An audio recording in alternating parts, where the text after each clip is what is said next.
Today we have a guest for you that we are so happy to have. He's a dear friend of the show. He's the author of speculative fiction and magical realism. He's currently writing book 2 of his series, Tales from the Dark District. And I can't tell you enough how much we enjoy spending time with CJ Edmunds. Welcome him to the show.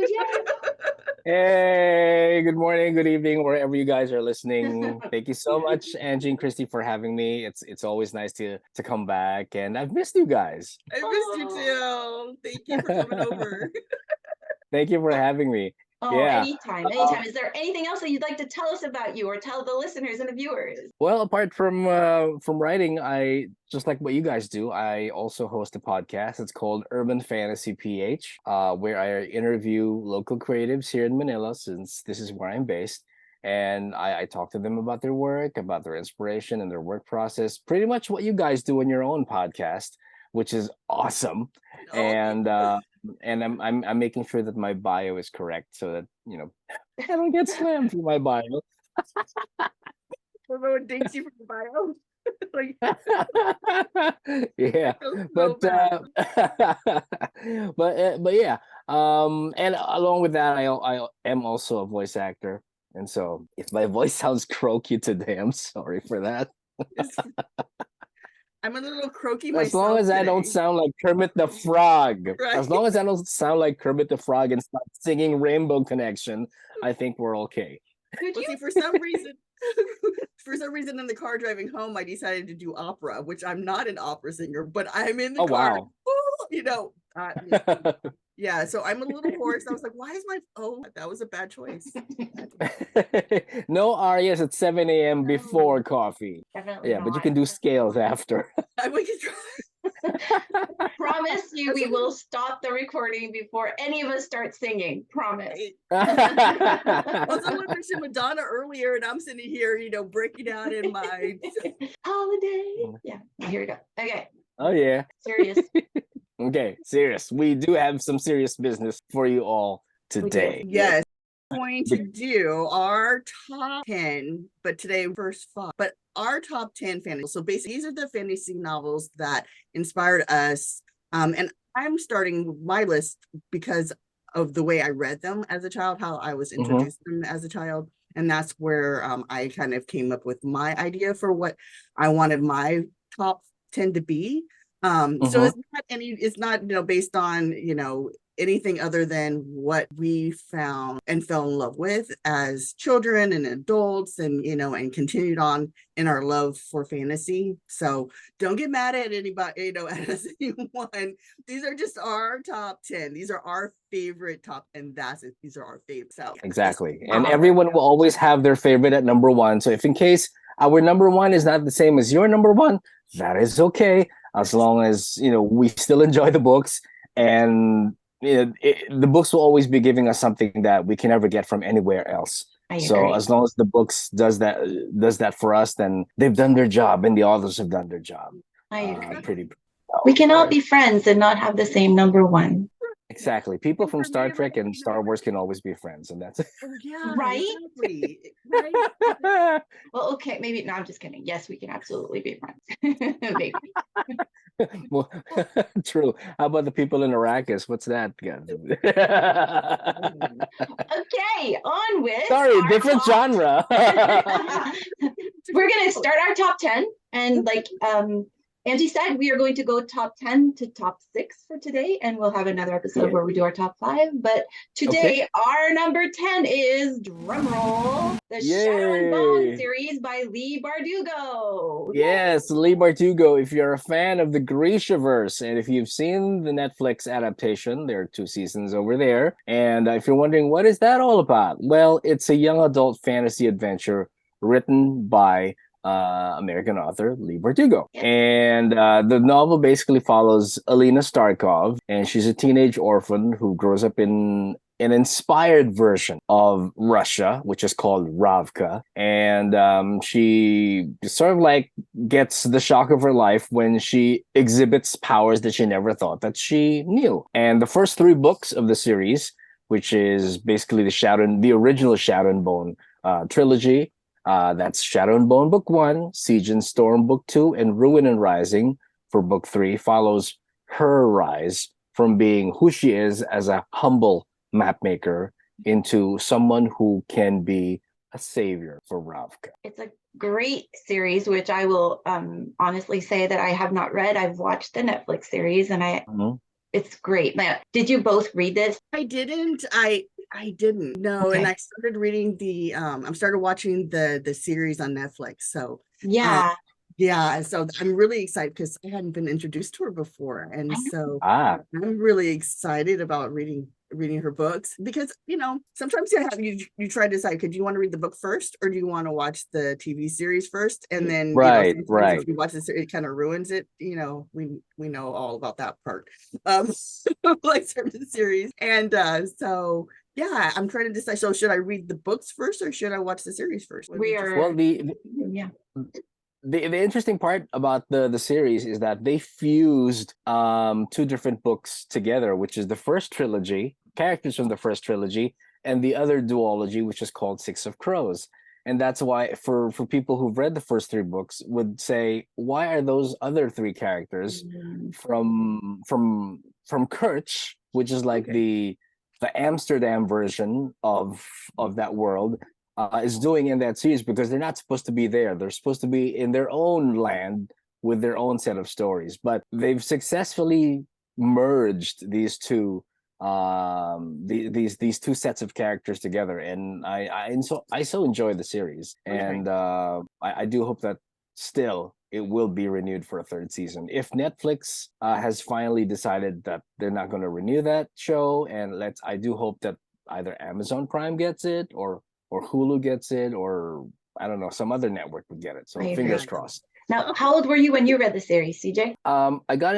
I got introduced to the series actually a little bit late, a year after it was published. I kept seeing it in the bookstores, but when I started working on the radio station, which I'm not anymore, she was supposed to be one of the guests in the morning show, and I figured, okay, I figured I need to read her books because I've always been curious about it, and this is about Russia, which I know nothing about back in the day. And I read book 1, and I brought book 2 for her to sign. And so let me look for that book that she has signed for me. This is book 1 over here. Nice. This is the hardcover, and she signed it here. Yay. She says, yeah, Steel is earned. Nice. And then I was reading book 2 at that time, and so I had her sign book 2 as well. You bet. Yeah, and that's what she says. Oh, her handwriting is beautiful. And it's Yeah, her name too. You're so lucky. I know. So it's like, yes. I will always treasure these books.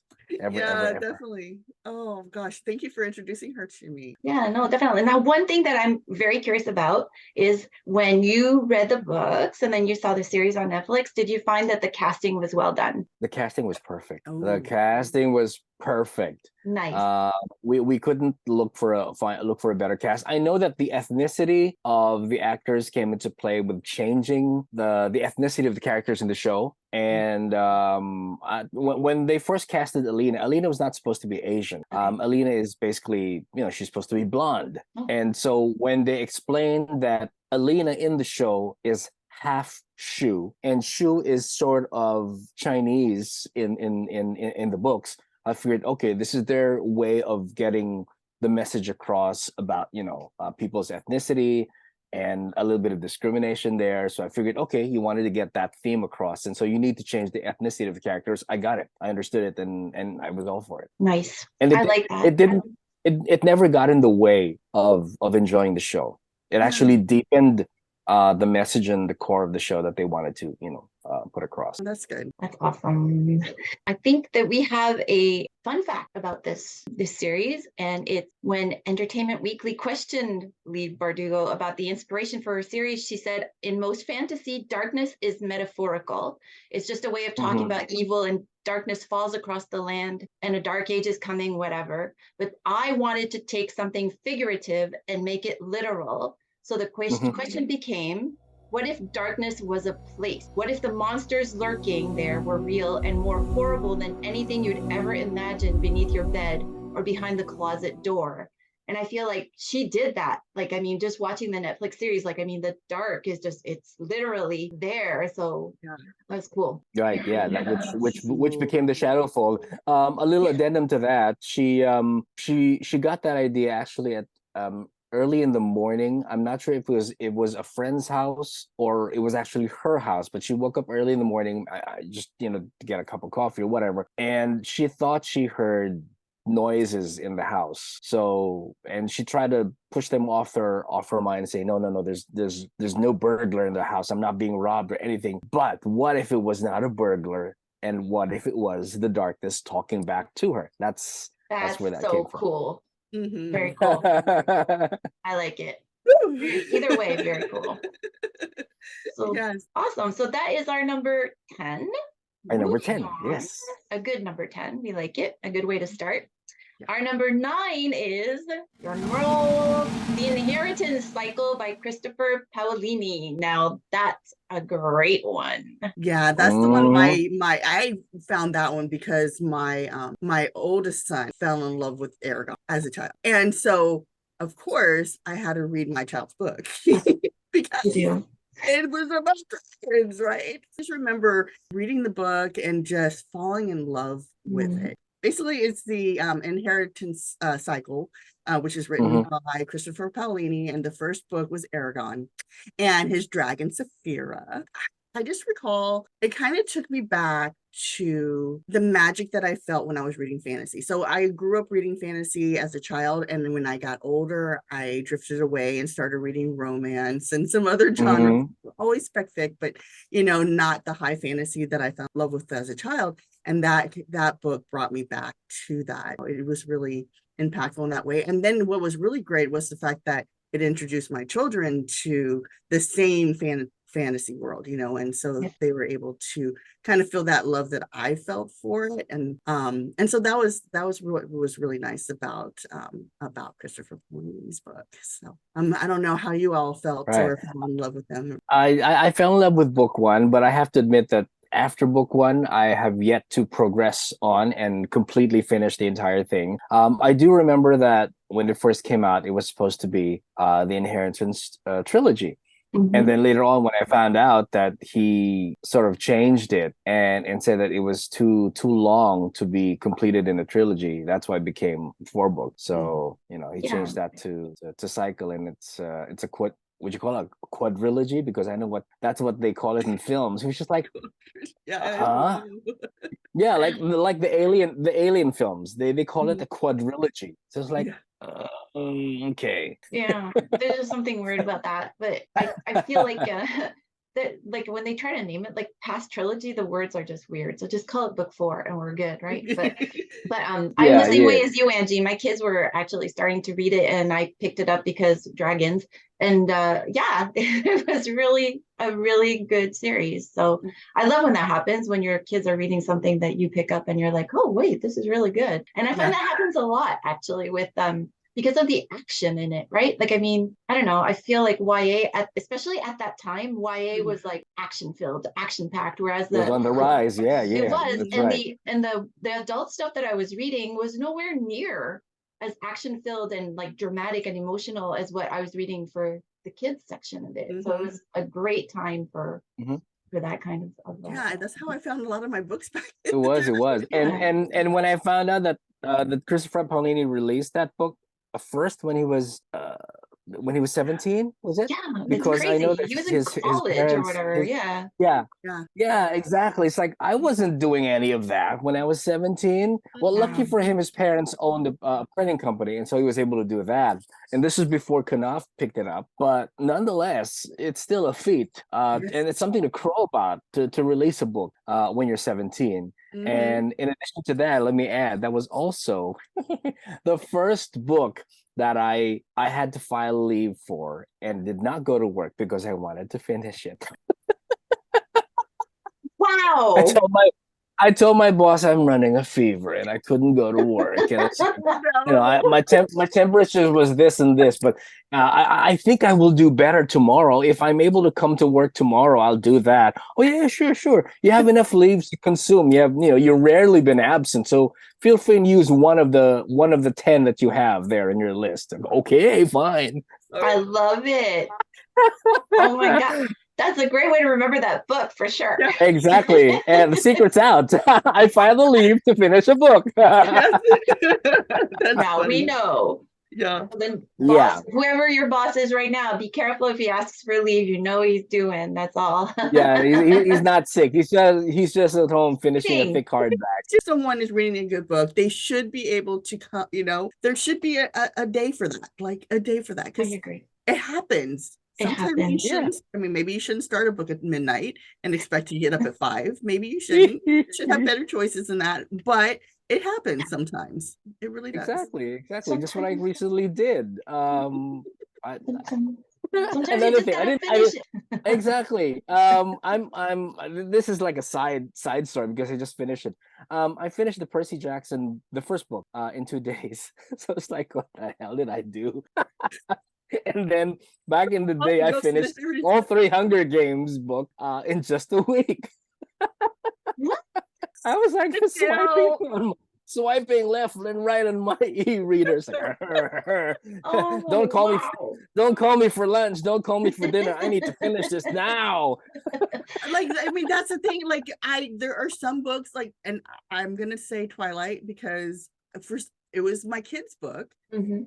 And actually, it wasn't even my kid. It was my downstairs neighbor's daughter had introduced me to Twilight. I had never heard about them. And I binged one book a day until I finished the entire one book a series. day. One book a day. I would go to work. Angie gets the trophy now. Let me get a trophy and reach over and give it to her. I was like, these are really, really good. These are really good. Like, and I did. That last book is quite hefty. So wow, like yeah, it was nice. I don't even know. Breaking Dawn was a thick one. Yeah, definitely. But yeah, okay, we're so good. Are we doing a YA? Are we doing a YA countdown as well?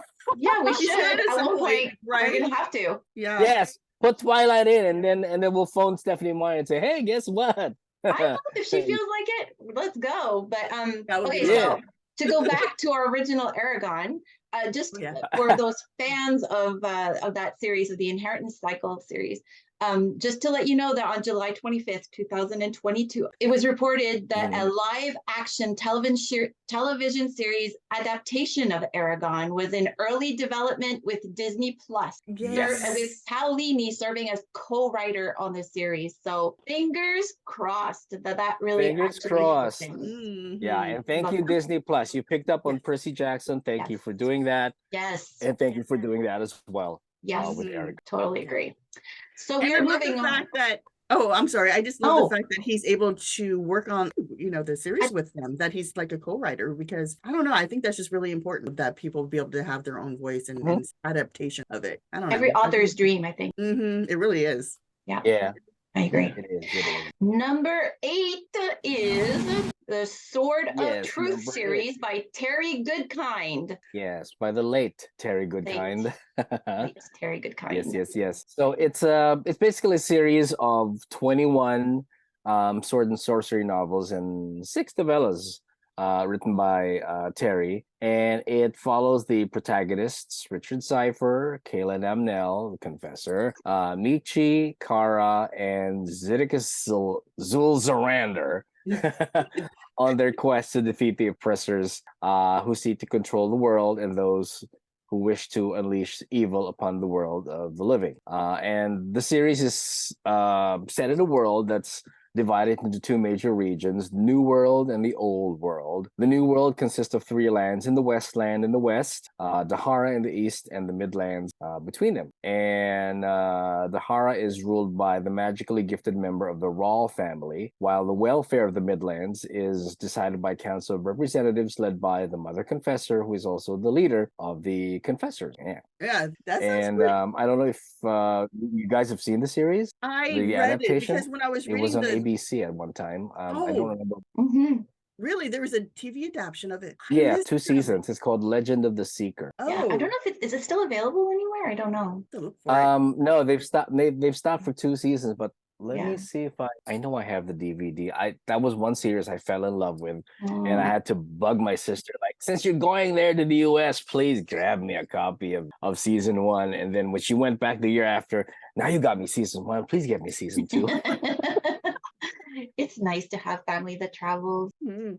Yeah, I Yeah, remember yeah. reading the books too, as because I was looking at the name Richard Cypher. I'm like, oh, that sounds familiar. I remember this one. Yeah, and I did enjoy it. I really did enjoy it because I was kind of, when you had mentioned the Sword of Truth, I was like, I think I confused him with another author, and I was like, I don't think I read it, but I did. So yes, Now you did, yeah. I did. I Yeah. did. But it was one of those I read when I was like, I think I was pretty young, well, younger than I am now. And so I'm trying to remember, I just have this generalized feeling about it. So that's one of the books I should probably go back and read again. I know this is what this series, that this top 10 is doing for me too, like just building my TBR. Yeah, well, Oh because yeah, it was so our good. TBR never gets diminished. Never gets diminished. It keeps building. It does. Well, and that's a nice thing about ones that were written so long ago and that maybe you read as a child, is that you can go back and you probably won't remember part of it. So it's gonna feel like you're reading it for the first time again, which is For the first time. Yeah, Right. yeah.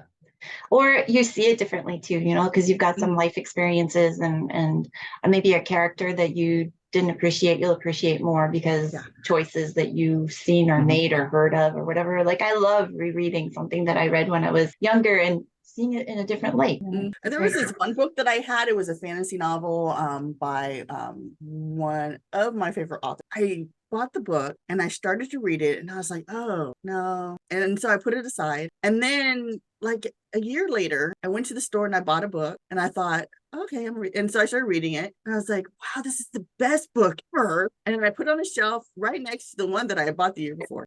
And it was like, just within a year, I had changed so much that one, I didn't remember that I had bought the book already. So now I have 2 copies, right? But 2, that what I didn't like about it the first time I read it, I totally just loved it the second time. And it's so weird how that happens, where you're just changed. I know. It does. It It kind of explains why a publisher would maybe like not like a book and another publisher would like it, like it's totally like the situation surrounding you and what's going on and what you like at the time, at the moment. But yeah, when Netflix used to be, like those CDs that they mailed home, I used to pick the same movies over and over again. So I was banned by my husband for choosing the movies because I would just reorder the same ones because they sounded so good. So I kind of did the same thing as you, Angie. I would just order the same one over and over and over. And I remember that we saw them. So, I don't know what that says about me, but that's besides the point. But the you one guys thing are making me miss Blockbuster Video. Oh, when you could walk around and figure out what you wanted. Look at that. Yeah. Oh my God. You kids listening better look it up. What is Blockbuster What is Video? We're not going to tell you what it is. Blockbuster? What is Blockbuster rather? But yeah. When you had to leave your house to watch a movie. Yeah. Right? Yes.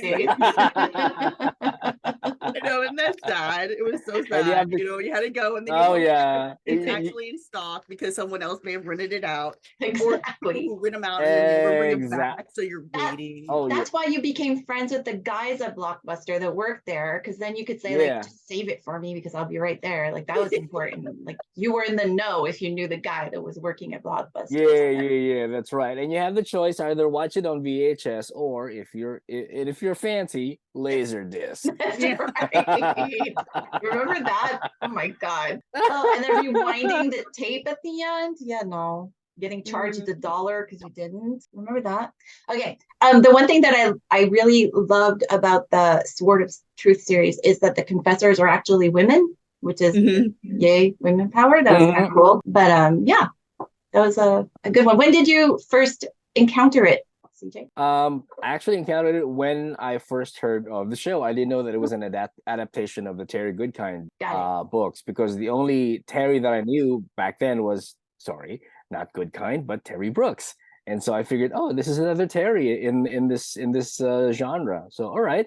And then when I found out that it was based on a series of books, that's when I started reading, and I figured, okay, I'm enjoying the books, and at the same time criticizing the TV series. Why did you take this out? Why did you not include this set of people? They're in the books. Why are they not in the show?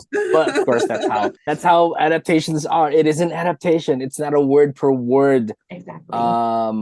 retelling of that in movie form or in visual I form. agree. So. Although sometimes they do make mistakes. Like, I mean, the Percy Jackson series made that mistake, and it just, never caught on because they took out some of the best characters that people loved. So you got to be careful. Exactly. You really do. Exactly. But I heard that Rick Riordan is one of the, well, I don't know if he's written all of the episodes, but he's definitely on the producer level for the show. So Right. I guess if you're producer level of the show, you have a say on how things are going to get made and which ones should be put in, which should be taken out. Mhm. So he says that fans of the books are going to be enjoying the series. So I'm looking for a more faithful adaptation than the movie Yeah. Absolutely. Something on December 20th. Something like Yeah. a Harry Potter adaptation, where like she had total control over what was going on, and it showed. Because the Exactly. books were They are planning of doing that again on a TV series. So I was like, it's a little too soon for me. We'll see. I'd rather that they not, Yeah. not touch the property yet. I think Because some it's too things are soon. better left. Yeah, don't touch them. Yeah. Yeah. Anything else that enough. you'd like to? Anything else about Terry Goodwin and the Sword of Twins series? Very good kind. Let's kind, see. Going All I once? remember is that the show aired in 2008, and it only lasted for 2 seasons. I do hope. Well, back then there was even a petition. I know I signed for it that renew the show for season 3, but it didn't happen. So I know they usually could. Yeah, I mean, it was so sad back in the early days because they would have these really good fantasy or sci-fi shows that would come out, and then they would just like one season they just cut, and Sci-fi. Yeah, Right? absolutely. Jericho. Yes. No, Space I Above agree. and Beyond. Oh, Do you remember that one? Space Above and Beyond? no, Yeah, but Space that sounds like a Above and cool Beyond. title that I should Oh, it look was up. so good. So good. Like, Well, Firefly Forever. Sorry. yeah, Oh, Firefly. okay. At least There they you go, at least we got Firefly. Serenity. At least we got And then there were shows that Yeah, went on well, for yeah, too I long. We should do a whole episode on just stuff like that, but that's not books, but whatever. Now, CJ, would you tell people to read the books first or to watch a television series first? There's always going to be a debate for that. I mean, why should I even read the books when I can watch the show? No. But it's never going to be the same. So for me, whatever you have access to first, go check that out Okay. and use that original source material to complement maybe the medium that you can check out after, something like that. So I like it. Good answer. I like it. say politically correct answer. There's both ways of seeing it. So good answer. Okay, we're going to move on and we're going to go to number 7, which is Number 7. That's right. Number 7 is Magician, the Rift War Saga by Raymond E. Feist. Oh, this is my favorite. Like one of my Take it favorites. away. Not my favorite, Take it away, Angie. favorite, but it's like high on my list of favorites. So this was like the book I read after, like it was number 3. So there was like that kind of led me into fantasy. And and so this was my number 3 that I found after the other 2. So I think I was in high school, and I don't know if someone introduced me or because I had fallen in love with this other series, which is going to be on our list as well. So that's why I'm not mentioning it. But I wanted another high fantasy. I just the magic and the hero's journey, that kind of thing that goes with it. And I found The Magician by Raymond E. Feist, and it's the first book in the Rift War Saga and the Rift War cycle. And so Magician, so it was just this thick, and I have, okay, I'm looking for it, but it's probably in one of the other bookshelves anyway. But it was like this thick, it was huge. And oh my gosh, I've read that 4 or 5 times over the course of my lifetime, because this came out in 1980. It was just one of those things where you're transported into this whole nother world, this whole other, I mean, he did a fabulous job of world building for this. It's so in depth. I mean, I've read most of the books because every time they would come out, I would be there. Like every year, I would be there buying the next book in the series. Nice. And went through him, his kids, and then I think maybe even like the grandkids at one point. This is over a period of time, and the characters are getting older. The kids, they start out as kids, and then they get older, and you're following their journey through their life, and it was so good. I think I need to pick this series up. It's one of them that I did not read, but just hearing you talk about it, like, and the passion that you have for them, like, I want to pick up book 1 right now. Like, I know it is infectious. That's one of the series that a friend of mine told me that, oh, since you read, fantasy and you like high fantasy, you like dragons and dungeons and magic users and stuff like that, you should be reading Raymond Weiss. It's like, okay, I'll put him in the list. And now I just got reminded, so he's moving up in my TBR list. That's right.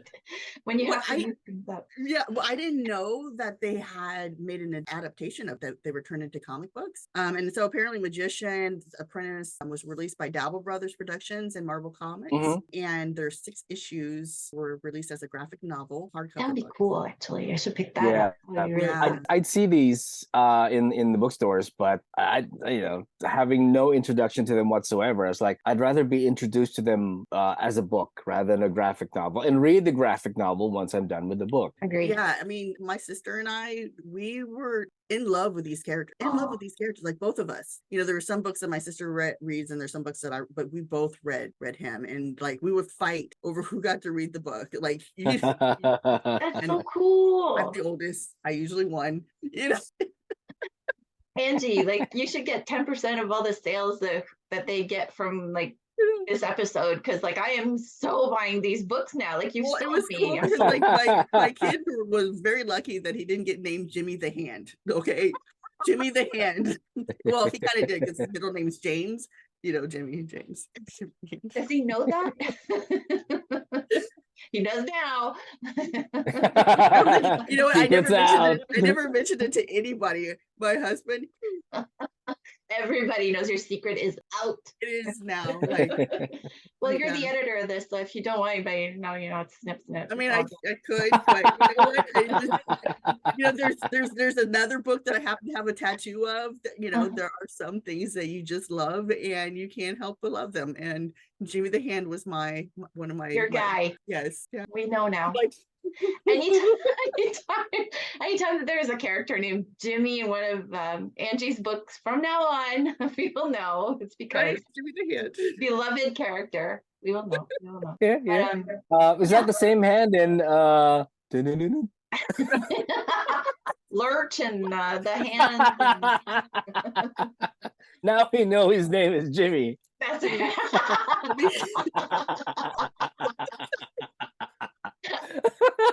How did you put those two together? That was awesome. I love it. I love how your mind works. Oh, that's funny. But anyways, to conclude our number 7 Raymond Feist Rift Wars saga, just to let you know that in February 22, it was announced that 6 studios had obtained the rights to the first 6 books in the arc. So fingers crossed, might come back as another adaptation. You never know. Oh gosh, that would be so fun. That would be fun. I mean, I love the fact that they're coming out with like all these that I loved as a child are coming out in like movie form or series, and it's so fun seeing that. All this streaming and all this television is making it so that they're looking for series, and they're picking up the great ones. So it's really like, I mean, how often do you guys go see a movie anymore? Like, I'd much rather watch what's on Netflix or Prime, or they're doing great stuff, amazing stuff. So and I love the fact that they're and storytelling wise, they're able to pace themselves a little bit better. And because in the movies you have to scrunch everything together. Yeah. So or you end up sitting there for 3 hours, which is not always comfortable to be in a movie theater for 3 hours, so I would rather, like what you were saying, CJ, like just watch 8 episodes that make more sense. But if it's the extended version of all Lord of the Rings films, I'm there. I know. Which my sister kept falling asleep on, so she would like fall asleep and she'd wake up. And then she'd make me rewind it. And so we kept rewinding it. It like would take double the time to just watch, because 3 hours, right? Rewind. When did you fall asleep? like 15 minutes. That makes for a Bookmark. very long night. Oh, yeah. It's Lord of the Rings, so you do can it. watch. Right? It's You, like you do what you gotta do for the Lord of the Rings. Yeah. It's totally Right. Exactly. And each every time that you rewind it, your Elvish gets better. It really does. It really does. How was that? Do they have Elvish on Duolingo? Could we start like studying it? I want to. I want to. Me too. I will meet Yeah. with you. We will pick a day and a time and we will talk Elvish to each other if they have that. We have to learn it. We definitely have to learn it. Yeah. Yes. Okay, we're good. Exactly. We're not nerds though. We're not. Oh Okay. no. Oh no, we're not. No, We're just we're not. bookish people. Exactly. And moving on, our final series for this episode is A Song of Ice and Fire by George R.R. Martin, which And my cat says it all. That's right. Yes. Yeah. So I'm wearing the right cap today. Yep. Great series. I don't even think words describe how great, amazing that series is. It's so funny because I was introduced to the books. I read the book first. Mhm. No, and that was the thing. It was like the people who read the books and then the people who come in later and they watch the TV series, and the books I love the books because one, they were thick and meaty and like you can get lost in those worlds and it like 2 or 3 days. Like I'm a fast reader. Yeah. And so, it would at least take me like 3 days in order to finish one of his books. And, wow. Okay. And I would like read but and then I would like read them every year. It was weird because I would read them, but the first time I read them, like every year I would start out with the last one because the next book would be coming out. So I'd read that and then I would read the book before that. And so I read them backwards to understand why I would do that. But that's the way I read. I read them backwards. I have to it's all good. But I have to admit to picking up the very first book multiple times. I have to say, I am not an innate fantasy reader. And I picked up that book and I read the first chapter and the names, first of all. And then I feel like the very first chapter of the very first book, he did everything that everybody says don't do when you're a writer. Like introduce 50 people, start with people talking in a situation and a world that you don't know. Like I was lost so many times and I had to pick it up 3 or 4 times and say like, no, this is going to be good. This is going to be good. Everybody's saying it's so good until I actually start. And then once you get past that, it's just like, it's everything. Interesting that you should mention about the names and the places, Christie, because I'd like to think myself as a voracious reader, but I'm more of someone who came in late with fantasy. And when my cousins were reading, fantasy books back in high school, I felt that it was the kind of genre that I could never get into because of the names. Too many names for people, too many names for places. And I don't think I would be able to remember all of it. And so just give me a simple book with just a few names and just a few places, and I'm good with that. But, after that, growing up and realizing that there's something to be said about being able to retain those names and finding joy in the creation of these places and world building. So it's like, okay, I take it back. I should have started reading fantasy when I was in high school. You gotta admit, some of the names are so complicated. I think I remember names when it's like you read them in your head, and some of these names in some fantasy books are so hard to even pronounce, even if I'm pronouncing them in my head, that I just can't remember them, and that becomes a problem for me. But once you do start reading Martin's books, and then you start, because he does points of views, and when you do point of views like that, there's always, I find anyways, when I'm reading that, there's always one point of view that I'm like, that's the one I really care about. And the other ones, like, let's just speed through them because I just want to get to the next point of view. Right. That never, ever happened. It was just whatever you give me, I'll read. Like I'm not looking to go to the next person. I'm not looking to go to the next story. I'm just loving what you're telling me right now. So that was awesome. And I like that the rotating point of views a lot because there are some characters that I love more than others, and Arya, and then And but you know, but every character, you know, they have their own journey, and I love the surprises. I mean, we all, well, everyone who watched the series and read No, you know, and the little changes. And so there were changes throughout that were not in the series that Mhm. are in the book. yeah, And it's complete in some ways different. Like the feel is different too. Like the characters developed differently. My relationship with the characters on the TV series and the relationship that I formed with the characters in the book, it's different, even though it was all based on the same, you know, the same world. And so yeah, I mean, still waiting for Mr. Martin, because I Yeah. just like that last cliffhanger with Jamie. Just like, I know. And like, I mean, he did promise that he would finish it, but he just needs to finish it, because the way that it was ended on TV cannot, I repeat, cannot be the way that it actually Cannot finished. have ended. No, there's no Yeah, way. I agree. I agree. But the showrunners did say that if when Daenerys flipped, if that was not a selling point for you, then the whole ending would not have been something that you would warm up to. And I guess they were right. Yeah. So up until you saw that, or up until you accepted that was how it's supposed to be, then you know we're just gonna be waiting for George's ending and see what ending, which ending is much better. I still would have wanted to see Lady Stoneheart. yes, I would have And wanted why to see didn't that her. happen? Like, where? Exactly. I was waiting for that. You know what? When I was looking at the actress's, I'm not sure if it was her Instagram account or it was Lena Headey's Instagram account, where she put a series of stones in the shape of a heart. I was like, okay, we're getting her the next season. And then we didn't. Gone. So Yeah, why that even was tease one us of like those. Oh, there are so many things that, you know, you can't put everything in a series, a TV series, you know, it's But just not possible. But But there's, can't you, you know, like they were doing a series on television where you knew that you had like X number of episodes per year. I feel like, okay, it cost them a fortune to make this series, but how many people bought HBO just so that they could watch this on television? I feel like yeah.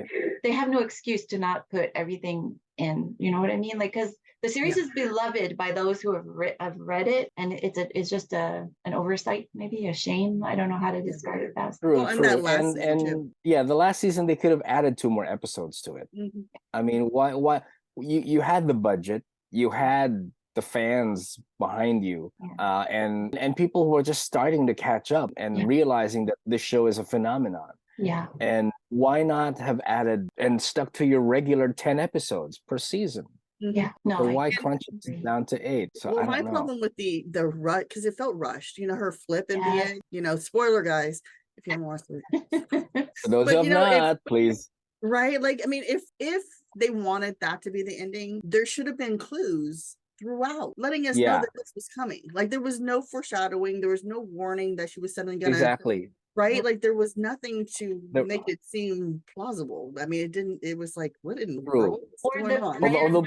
Although the people were saying that there were clues, we as viewers did not see the clues. Oh, so it's our fault now.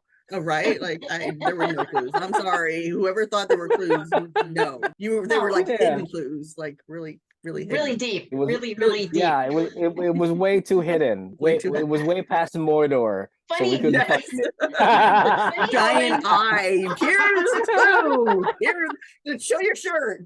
Yes. Clue.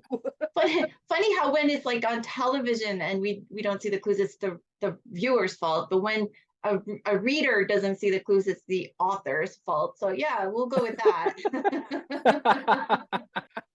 Whatever, dudes. But okay. Yeah. But yeah, anything else? Heads are gonna roll. There's so much to say about this this book series that I think that we can only scratch the surface in a top 10. But if there's anything else, it's still like I love this series so much, and I so wanted to see the books come out so much. How have you started, or did you even bother with the prequel with the TV series with the House of the Dragon? I watched the TV series, and Mhm. yeah, and I was liking it, and then the shift change from like the older character came in, and then I was starting to get it, because you know how you have to get used to the actors playing it, you know, it's the same character but Right. different actors and stuff, and getting into it. And then I think there was something else that came out, and for some reason I completely and I left. Like I think I only have like 1 or 2 episodes left in the House of Dragons, and I kept okay, I'm gonna go back to it. I'm gonna go back to it. And then I didn't, and I don't know why. I don't know where that, How about you? I tried watching it. What I didn't like about it is that they aged the characters too fast. Just when you were starting to warm up to the character as a child princess, the next episode she turns into a teenager. It's like or someone who's about to get married. It's like, why age them that quickly? You could have just, if you really wanted to draw people in slowly but surely, and knowing that season 8 was rushed, why even do that with this prequel? And you could have made it right, but I don't know. I'm not as excited. I'm not as excited with season 2, so I'm more excited with the other shows on a different network.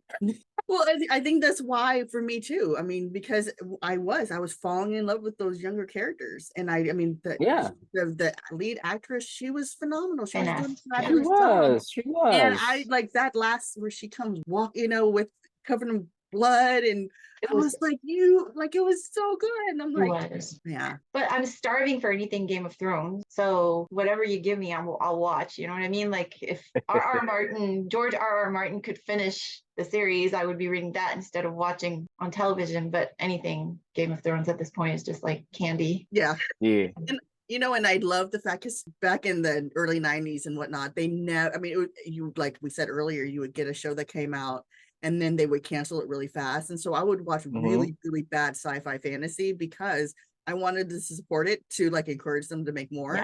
So, I can watch really, really bad fantasy and I'll be fine. As long as you keep making more, If you promise. Just more. Just one more season, please. Just one more season. I feel you. I feel you there. Any updates actually on Martin's writing? I mean, I know that he says he doesn't want to give people updates with regards to when he's going to be finishing the series specifically, but has he sort of like at least given hints that 2024 is it? One new book coming out, and I promise it's not a prequel nor an illustrated edition of whatever. I don't know. Like, I mean, that's a very good question. Every time I see something, it says that he's writing, that he's working on Yes, it. Exactly. And then I think it like the books just maybe it's getting longer and longer, and then he'll have to cut it into, because I think they started out with a specific number of books, and then it got bigger, like the series got bigger. And so I think, and then with the TV series coming out, it seems like he keeps changing. So I think he's busy, right? Because he's doing, like, he's consulting on all these television series too. But at the same time, like, I want to rush him because I want this series to be done, but I don't want to rush him because what he writes is so incredible and amazing that if it takes him that long to write it, then so be it. Just promise me that it will come out, that he will finish it. But I never thought that, well, there was talk about the potential that he would not finish the books and the show would be finished way before he finished writing. We never thought that was a possibility up until when the show actually ended. So I don't know. Fingers crossed. I think like we just need to keep positive that he will finish this because he has to. Yeah, exactly. He has to. So our number 10 was Shadow and Bone series by Lee Bardugo. Our number 9 was The Inheritance Cycle by Christopher Paolini. Number 8 was Sword of Truth series by Terry Goodkind. Number 7 was Magician or the Rift War Saga by Raymond E. Feist. And our number 6 one was A Song of Ice and Fire series by George R.R. Martin. So good top or bottom 5, I should say. Yeah. It makes me wonder. Or first half of the 5. First half, I like that better. Bottom isn't really good. First half of top 10. Yeah. Which we shouldn't even say top 10. We should just say our 10 favorite. 10 favorites, yes. Yeah. Yeah. There you go. First 5 of our 10 favorite fantasy series. That was good. So we just want to thank CJ Edmunds for coming on the podcast, and we had so much fun, and we can't wait to have him come back again so we can do. Yay! Thank you for having me today. of our favorites. And if you enjoyed these episodes, please hit the like button and subscribe to our channel and hit the notification bell in case you need to see any other videos from us that may come up on your channel or whatever it is. Anyway, it's early. I'm fine. Seriously, I'm fine. She'll be Cass fine. is fine too. It's late. early fine. for you, but not for me. I'm okay. I know. I'm Like, fine. please stay awake. I got my heat on. It's like, oh my gosh. Anyway, so like I said, if you enjoyed the videos, please like and subscribe. And we thank you for joining us today, and come again. Yes, And ring the bell so you do not miss a thing. that's right. Thank you. Bye. That's right. Thank you, Angie. Bye. Thank you, Bye. Christie. See you in the next one. And that gives me another opportunity to find out what I'm going to be, decide on what I'm going to be wearing I next. know. I wore my Polgara shirt, but now you can't even see it. Oh, well. But, just stand up a bit or something. Yeah, I know. Okay, everyone. See you next time. Bye. See you next time. Bye.